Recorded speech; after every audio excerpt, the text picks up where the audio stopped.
Assalamualaikum warahmatullahi wabarakatuh. Hai anak-anak, kembali lagi di media pembelajaran kelas 5. Dan sebelum memulainya, silahkan klik like, share, and subscribe. Jangan lupa diaktifkan loncengnya ya.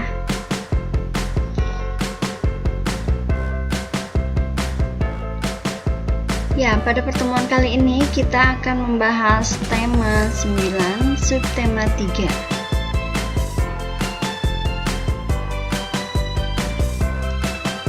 Muatan pelajaran yang pertama kita bahas adalah bahasa Indonesia dengan kompetensi dasar sebagai berikut.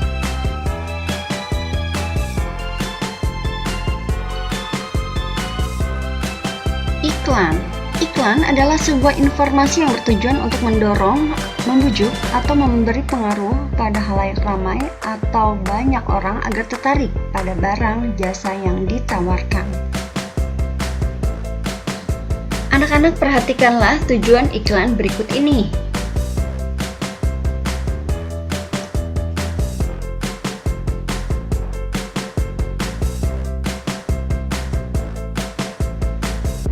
Ciri-ciri iklan yang baik dan benar: yang pertama, informatif; kedua, komunikatif; tiga, bahasanya singkat dan padat; dan keempat, menarik.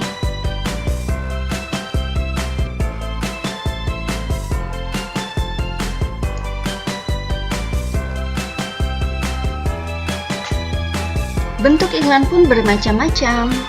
Yang pertama, iklan baris. Iklan baris yaitu iklan kecil atau singkat berisi penawaran atau informasi tentang suatu yang terdiri atas beberapa baris saja. Yang kedua, iklan kolom.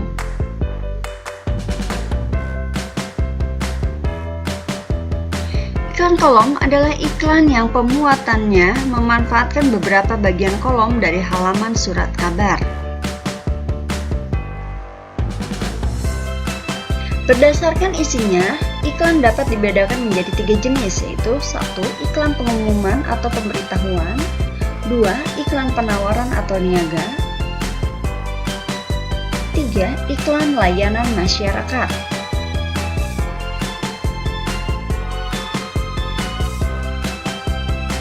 Berdasarkan isinya, jenis-jenis iklan elektronik dibagi menjadi 3 kelompok, yaitu sebagai berikut. 1. Iklan komersial; 2. Iklan perusahaan; 3. Iklan layanan masyarakat.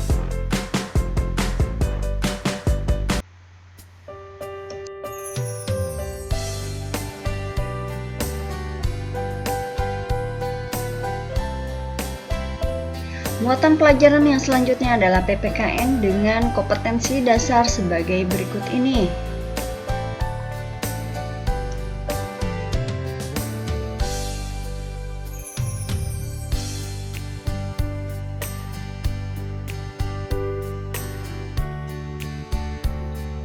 Persatuan dan kesatuan sudah seharusnya dijaga dan dipertahankan demi keberlanjutan pembangunan bangsa. Beberapa sebab dan akibat yang dapat ditimbulkan karena tidak adanya persatuan dan kesatuan seperti berikut ini. Yang pertama, di lingkungan keluarga.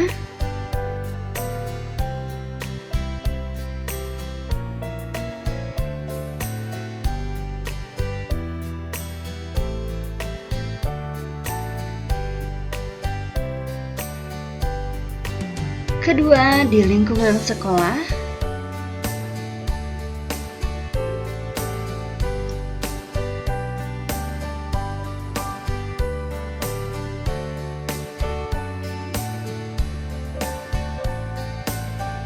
Tiga, di lingkungan masyarakat.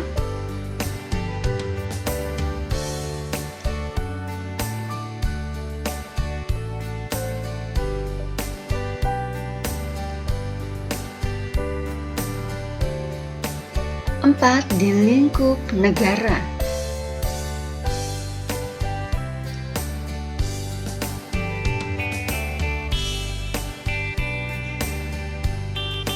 Usaha-usaha yang dilakukan pemimpin bangsa dalam membina persatuan dan kesatuan bermasyarakat dan berbangsa antara lain sebagai berikut ini.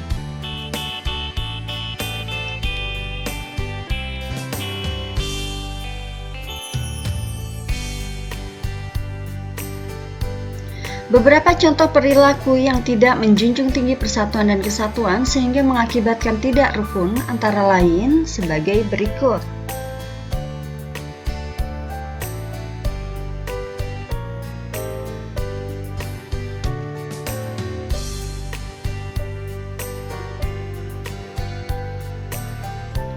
Kita harus selalu menghargai keanekaragaman mata pencaharian masyarakat di lingkungan sekitar dan di Indonesia pada umumnya. Caranya antara lain sebagai berikut ini.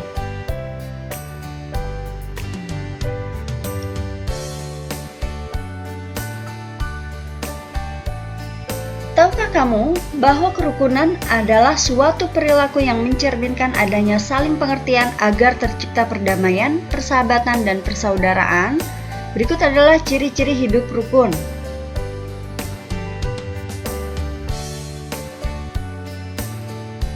Manfaat atau pentingnya hidup rukun diantaranya sebagai berikut ini.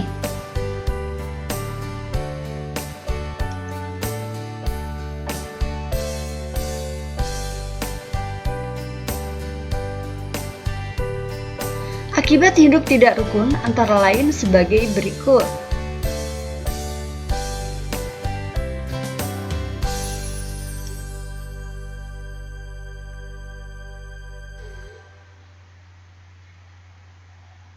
Muatan pelajaran selanjutnya adalah IPA dengan kompetensi dasar sebagai berikut ini.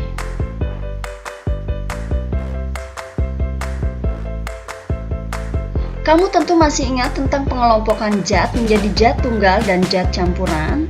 Zat tunggal terdiri atas unsur dan senyawa.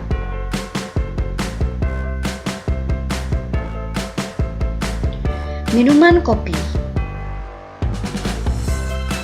merupakan campuran dari biji kopi, gula, dan air, dan merupakan campuran heterogen. Minuman teh manis merupakan campuran dari daun teh, gula, dan air. Campuran ini termasuk campuran homogen. Minuman sirup merupakan campuran dari sirup dan air. Campuran ini termasuk campuran homogen. Dan yang selanjutnya adalah minuman jus buah.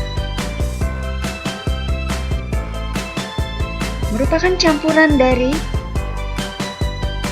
aneka buah-buahan, gula, dan air. Campuran ini termasuk campuran heterogen. Muatan pelajaran yang selanjutnya adalah IPS dengan kompetensi dasar sebagai berikut ini.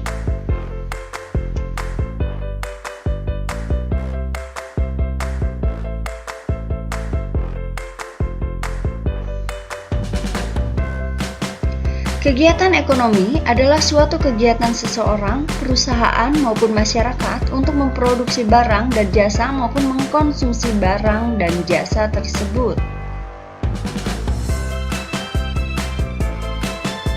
Kegiatan utama yang dilakukan dalam bidang ekonomi terdiri atas produksi, yaitu kegiatan menambah faedah atau kegunaan suatu benda. Produksi juga berarti menciptakan benda baru sehingga lebih bermanfaat dalam memenuhi kebutuhan.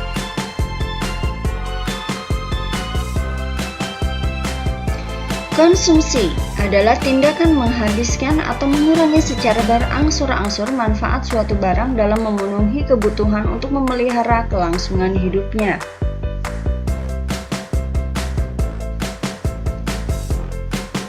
Distribusi adalah penyaluran atau penyampaian barang-barang dan jasa dari produsen ke konsumen.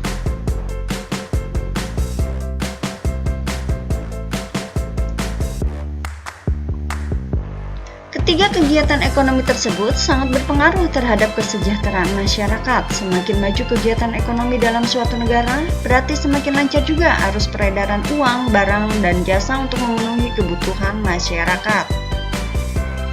Perhatikanlah peta pikiran kegiatan ekonomi berikut ini.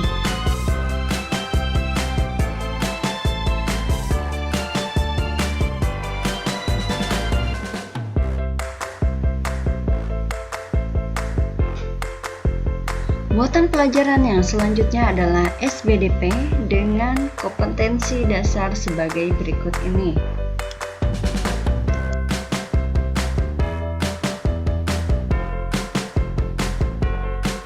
Karya seni rupa terbagi menjadi dua, yaitu 2 dimensi dan 3 dimensi. 2 dimensi seperti karya tekstil, yaitu kain batik, kain songket, kain tenun. 3 dimensi seperti ukiran kayu, keramik, dan patung.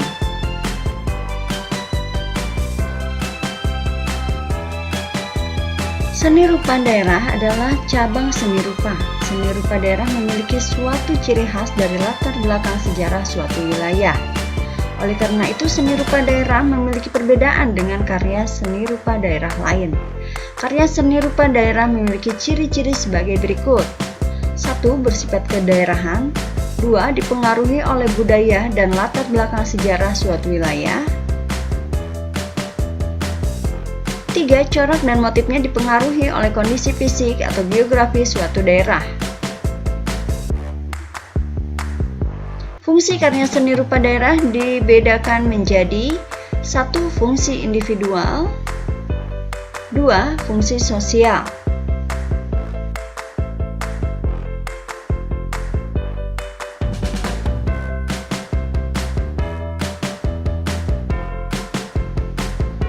Berdasarkan jenisnya, karya seni rupa daerah dibedakan menjadi 1. Seni rupa murni. 2. Seni rupa terapan.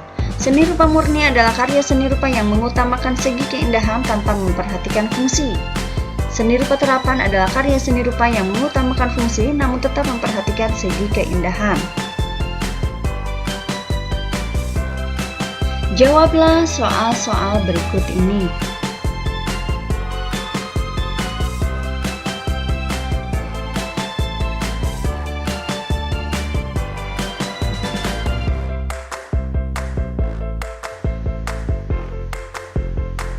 Selamat mengerjakan anak-anak, manfaatkanlah waktu untuk terus belajar dan mencari ilmu yang baik, karena semua akan bermanfaat kelak.